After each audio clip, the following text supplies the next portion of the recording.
Welcome to the Mary Mac Show, where we will be talking about your feelings, experiences, and pain following the death of a loved one.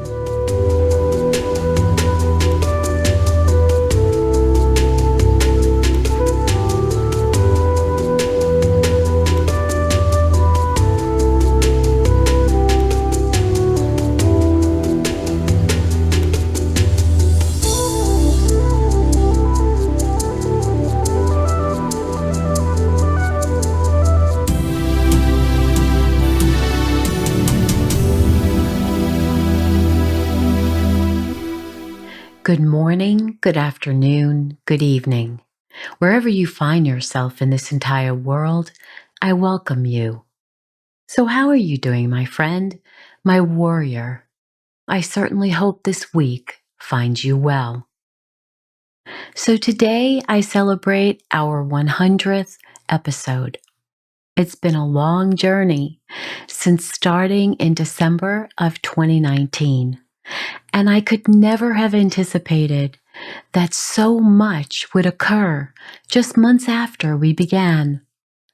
We went through a complete lockdown. We overcame a pandemic that had us inside our homes for, a year? In some cases, in some parts of the world, over a year and a half. It's been horrific, and unfortunately, there is much more to come. But today I'd like to thank you, all my listeners. We are now heard in 77 countries around the world and among the top 5% of all podcasts globally. And you made that happen. And I thank you so much for listening in, for sending me your comments, for reviewing our podcast, either at Apple Podcasts or at themarymacshow.com, where you could leave a review there too. And I appreciate so much all that you've done to help promote my podcast and share it with those who could really use this information. So I thank you so much for your reviews, your subscriptions, your ratings, and for sharing. That means so much to me. Bless you. So I wanted to share a dream with you that I had last night that really shook me to my core. I was driving down the road.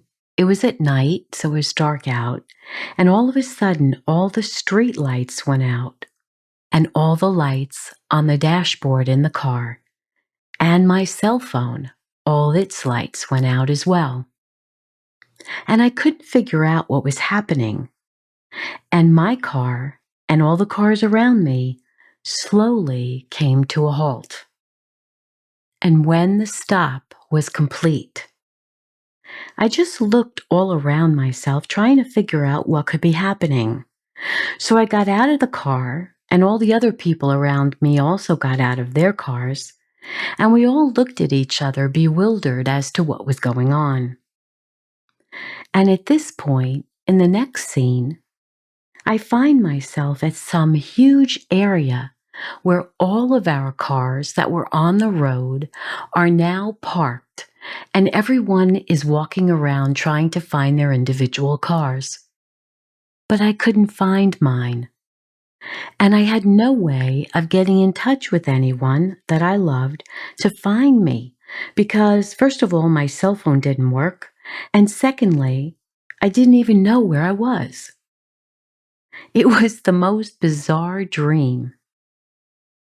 But it makes me think that this kind of thing could actually happen.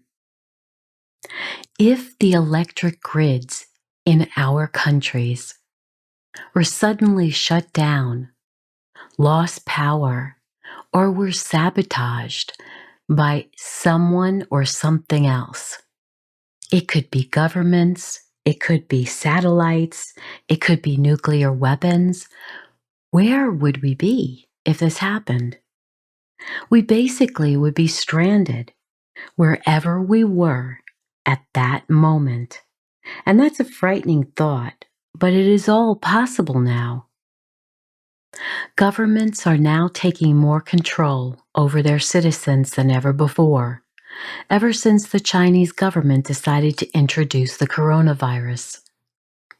And while it's said that this coronavirus is 97% treatable and survivable, that doesn't comfort all the families and friends of those who lost their lives to it in the last 18 months. But to listen to the media, you would never know that. The worst part about the days we are living in right now is that we really don't know whom to trust. We can't trust the media, we can't trust the government, and we definitely can't trust the politicians. Whom do we trust?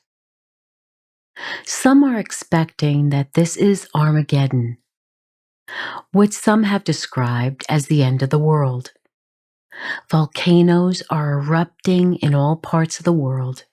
Earthquakes are more numerous than ever.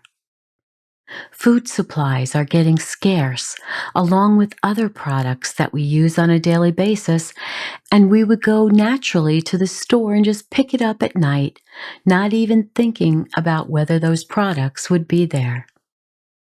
There are industries that cannot continue to provide these products because certain key components are no longer available to them and are on such back order they are not able to gain access to them.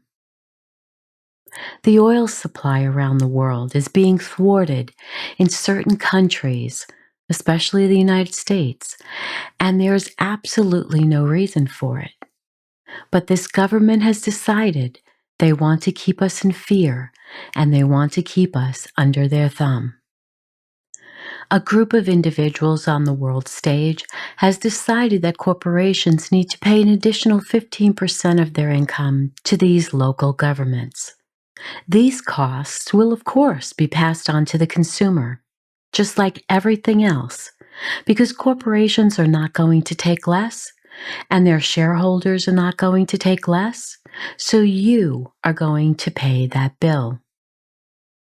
In the United States, the Congress is printing money like it's going out of style, and it's pushing for a $3.5 trillion bill, which will cause even more massive inflation.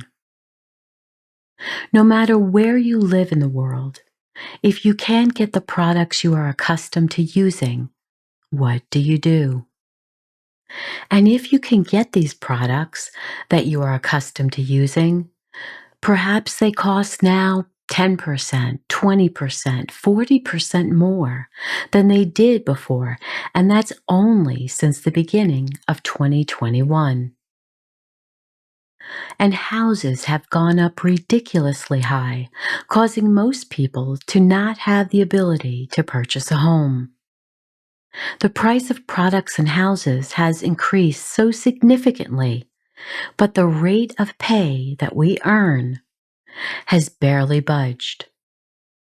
So we're trying to keep up with all these bills and the increases, but we're not making much more money in our jobs. Savings can only go so far to make up the difference. On top of this, China is threatening to invade Taiwan, which could affect Japan and Australia and other neighboring countries. It is said that China, Taiwan, and North Korea all have nuclear weapons. So are we looking at a potential World War III? China's real estate market is on the verge of collapse. And as I mentioned, the United States prices are so ridiculously high that it's only a matter of time before our own real estate market declines as well. And analysts are also wondering when the stock market will crash once again. So you're probably wondering why I would even delve into all this negativity. But the truth is, I look upon it as being a realist. We unfortunately do not have the privilege of simply disregarding everything that is going on in the world and how it affects us. In most urban cities, at least in the United States, the murder rate has increased over 30% in the past year. We have people who are so blatantly confident that they will not be caught that they just take their illegal automatic weapons, drive around the block, and just shoot up the street, oftentimes killing young, innocent children who were simply sitting on their porch or in their living rooms, and a bullet pierces the window and kills them. These families who are enduring the murder of a loved one are devastated beyond belief because all of these deaths, yes, all of these deaths, were completely and utterly preventable. And that's why the death of a loved one by murder is so difficult to process, so difficult to explain, so difficult to understand, and mostly so difficult to grieve. Politicians all around the world are doing their very best to use the pandemic as fear tactics to keep us in control, to keep us under their thumb, to instill fear in us each and every day. There are places in the United States where you can no longer go to an event or a restaurant unless you can prove that you've been vaccinated. And I'm sure there are places around the world that have the same scare tactic. There are places like Australia and New Zealand and parts of Canada where they are just beginning to open up after being completely locked down for so many months and even over a year. So we have a situation on our hands where so many governments want to instill fear and take over our liberty and our freedom. Now, you might be asking me, why am I talking about all of this? And the answer is because we have to be emotionally prepared. We have to emotionally prepare ourselves for the worst and hope for the best. When we experience the death of a loved one, we are overwhelmed. We find ourselves in shock at the beginning, and as we move forward, we go through various stages of grief at different periods of time for different lengths of time. And that's exactly what I believe is happening now. Most of us around the world spent the entire year of 2020 in our homes with very little outside interaction except virtually on our computers if we were fortunate enough to have one. And so how do we deal with this? How do we deal with an increasingly dangerous, unknown world more than we've ever known in the past? Yes, we've had stock market crashes and internet bubbles and real estate declines, especially in the US back in 2008. And somehow we always survived it, even though it wasn't easy. We always knew somehow we'd figure out a way to have a roof over our heads. We could still afford food, we could still afford gas for our cars, and we could even have a car and a house. But somehow, this is seriously different, and we know it. Millions of people, including veterans in this country, are homeless now. They have nowhere to turn to, no people to take care of them, no relatives to take them in. And we don't know about their mental health. We don't know if they are also grieving the death of someone they loved, whether it be from COVID or through another type of death. And when you're grieving a death, and now you add to it all of these other losses, how do you handle that? Well, the first thing you probably think of is how unfair this is. How all of this is so unfair. Because more than likely, a lot of it is not even your fault. The corporation you worked for closed down. The salaries were cut. The hours were cut. And you may have had to take on 2 different jobs just to make ends meet. You find it hard to sleep at night. You worry about what the future will hold. And the saddest part is no one can tell you what that may be. Yes, we can do the very best we can as far as getting ourselves established again, both financially and with food and water, and basically prepare ourselves for a very, very long time. We might compare it to a hurricane season. But unlike a hurricane season, which is only a few months each year, it is projected that this season, this horrific season that we are about to endure, will take very many years. Now that I've been living in Florida for a long while, this is what happens when there is no way to get food or shelter. You might have lost your home. You might have had water streaming into your roof. You might have had broken limbs of trees that caused damage to your home through the hurricane. There might be no electricity for weeks, and sometimes no water. If you had warning, you usually prepared yourself with water and canned goods and non-perishable foods, and hopefully you had a grill in the house so you could use propane to cook food. You boarded up your house and its windows as best you could so that you would preserve your property. You've gotten batteries for flashlights and charged up your phone and your laptop with extra battery packs so you could figure out what was going on in the world. And maybe you even had a radio that you could crank up. You couldn't really go anywhere because even if you did have gas for your car, that would be the only gasoline you might have for a week or two until the electricity was turned back on and the pumps at the gas station were working again. So you basically preserved that gasoline and you stayed in. And hopefully you had gotten cash because you can't use your credit cards when none of the ATMs are working and the banks are not open.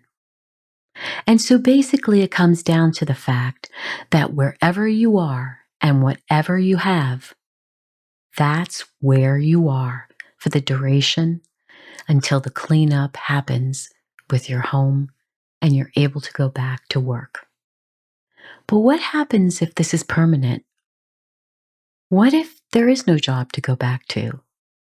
What if your house and the food you have in it and the gasoline you have right now is all you have? What would happen if this was permanent?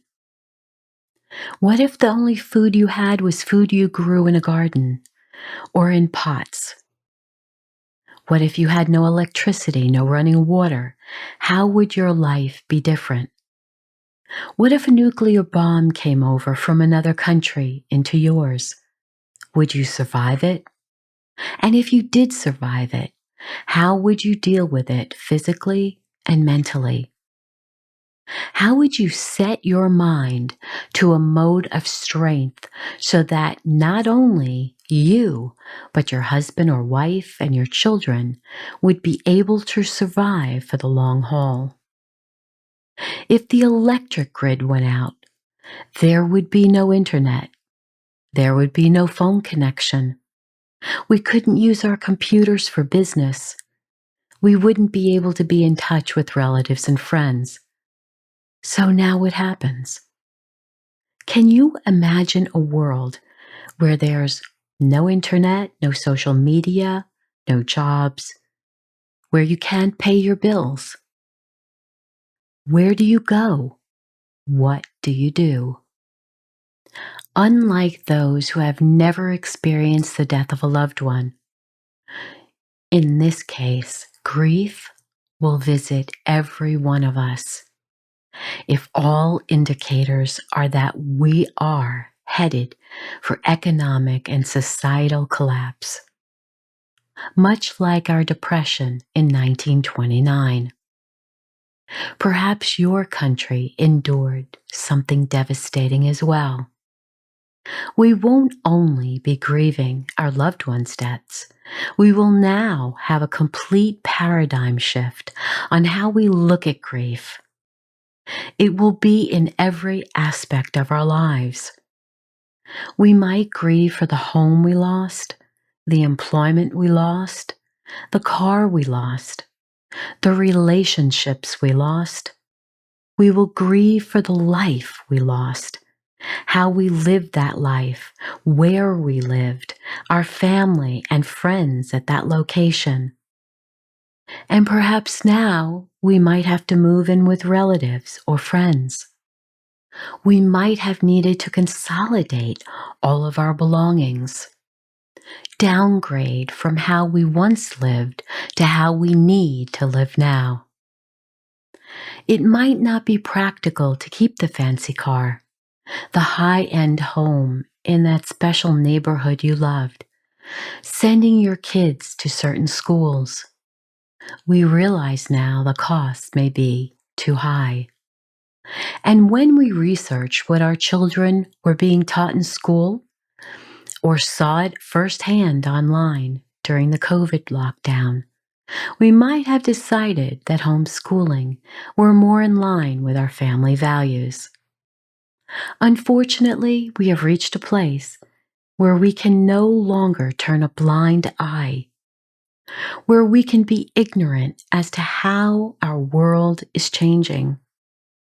We can no longer try to convince ourselves that everything is okay because it only takes a visit to the gasoline pump or the grocery store to recognize the inflationary effect that reduces your purchasing power. And it's taking much more money to purchase the basics of life, yet governments are trying to find more ways to tax you. So what can you do? What do you have control over? Well, we know that we cannot control others.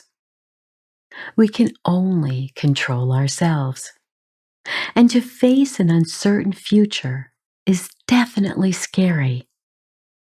Reevaluating what is important to you is just the first step. So there are a few things you can begin with. First of all, the relationships that you have, people you trust, and to take the time to rekindle those relationships, especially with your romantic partner if you're fortunate to have one. You would be much better off if you were closer to them than you might be now.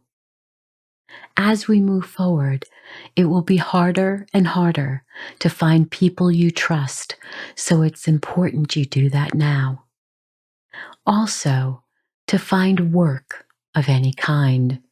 It might not be ideal, it might not be what you've ever done before, but it will bring in income that is highly needed right now.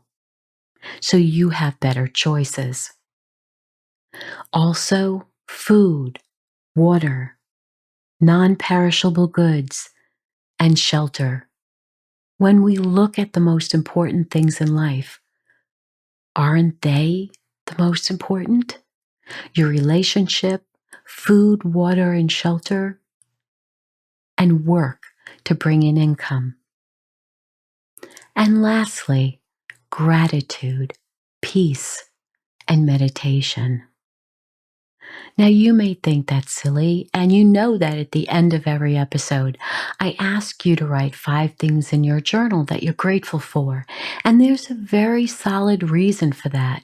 Because when you look at things from a sense of gratitude, you become happier. And even with everything that's going on right now, you need to look at the better things that are coming out of this for you, even the littlest things. Did someone help you this week? Did someone contact you that you haven't heard from in a very long time? Have you rekindled more friendships? Also, a sense of peace to sit and meditate and think about what brings you peace and put yourself in a place of peace, regardless of all that is going on in our world. It's horrific, but we have to find a sense of peace within ourselves so that we can get through this time. And meditation. There are wonderful videos that are available that you can literally put on in the background overnight while you're sleeping so that you build this sense of peace for yourself. And you will find them in the corresponding blog to this episode 100. So I wish you the very best as we move into this new phase of life. And I'm rooting for you and I'm praying for you. And you have my thoughts, you have my prayers, even though they sound so superficial. I want the very best for you. And life will not be easy, granted, but how you look at it and how you prepare for it is everything. So please consider what needs to change, how you need to change, how you need to look at life, how you need to look at your life every day to find the better of it, to see how strong you are, to know that you can endure this along with your family and your friends. Much love to you, my friend. So now it's time to get up and dance, dance, dance. And I know, you think I'm crazy, but I want you to dance so that you feel happier. You need to get up and do that. It will help you tremendously. Shake your arms and legs. Move all around. Feel better.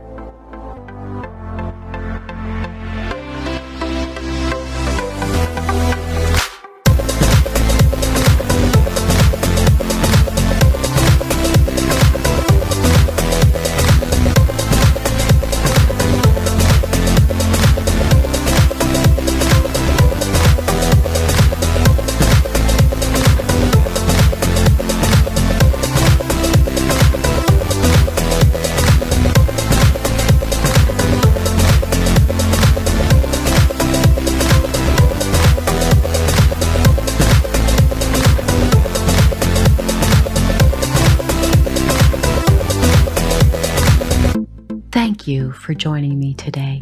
Please remember to write 5 things in your journal each night you're grateful for. If you'd like to leave a comment for others to see and to encourage others, go to the corresponding blog on marymac.info, episode 100, and leave your comments to share. Meanwhile, remember to be happy because you deserve to. I'll talk to you again soon.